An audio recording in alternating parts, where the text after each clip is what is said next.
tohle bude informační video pro Vladíka Jeffka.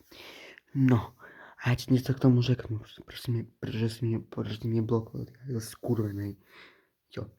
No, lidičky, je to prostě čurák, on se bojí, že mu dá ban. A on nakonec lidi vám dá ban, takže je to dement prostě. Dostižný čurák.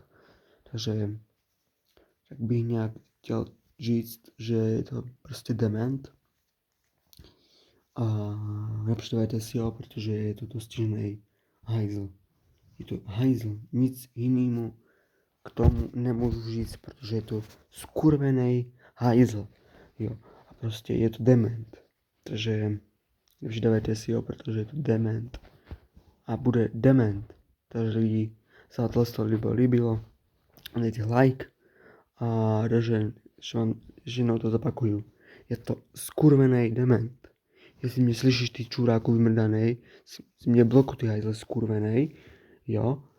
A mám tě, že ještě ti budu hajzle píše do YouTube, ty skurvesyne, vole, do komentářů nebo do živé vyslání, ty skurvesyne, jo.